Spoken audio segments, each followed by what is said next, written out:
धीरा सद्गुरुनाथ श्री काड़ सिद्धेश्वर महाराज की जय। देखो, हमें ज्ञान प्राप्त करना है, ज्ञान प्राप्त करना है। हमारे अंतःकरण में जिज्ञासा निर्माण होगी। हमें पता चला कि हम कौन हैं। ये मनुष्य देह हमें प्राप्त हो गया है ना, तो मनुष्य देह का सबसे बड़ा महत्वपूर्ण कार्य क्या होता है? खुद की पहचान, खुद की पहचान। और खुद की पहचान करने के लिए हमारे पास क्या है? मन। तो क्या बताया जाता है? मन एव मनुष्याणाम कारणम बंध मोक्षयो बंधाय विषयासक्ति मुक्तय निर्विषयम श्रुतम। यानी क्या हो गया? हम विषय में आसक्त हो जाएगा तो बंद हो जाएंगे, और विषय से निवृत्त हो जाएगा तो मुक्त हो जाएंगे। तो देखो, ये मन का जो है ना, यही अंतःकरण पंचक के बारे में समझाया जाता है। तो अंतःकरण पंचक के बारे में मैंने बहुत बार बताया, और अंतःकरण पंचक हमें समझना ही चाहिए। ये अंतःकरण पंचक है, इसमें क्या 5 बातें आती है। देखो, पहला जहां विचार निर्माण होता है, हम शांत है और ऐसे समय एक विचार निर्माण हो गया, चलो संत संग में जाना है, तो विचार जहां निर्माण हो गया है वही है अंतःकरण। अब ये निर्माण हो गया विचार है ना, तो क्या होता है? उसमें संकल्प विकल्प शुरू होते हैं। जहां निर्माण विचार निर्माण होता है वो क्या है? अंतःकरण कैसे? आकाश तत्व का अंतःकरण है। फिर यही निर्माण हो गया विचार है, मन के पास आता है।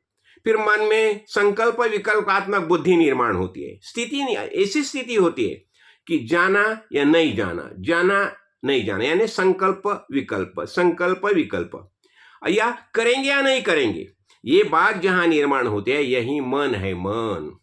और ये मन कैसा है? मन है वायु तत्व का मन है। तो ये मन का है, मन के ऊपर हम निश्चयात्मक बुद्धि का ये करते हैं, अमल करते हैं, और निर्णय लेके नहीं संत संग में जाना ही है। तो ये क्या हो गया? यानी निश्चयात्मक बुद्धि।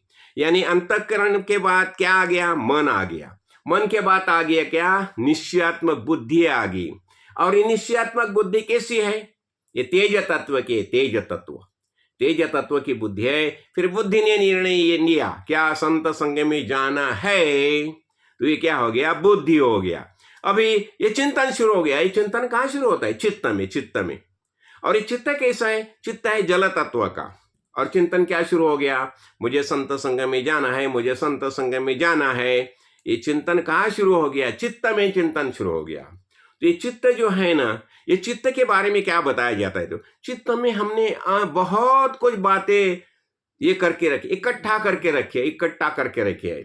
इसलिए समर्थ रामदास दासबोध में बताता है, चित्त सूचित करावे, यानी चित्त में जितने जितने बातें इकट्ठा करके रख, सब निकाल दो, निकाल दो, निकाल दो।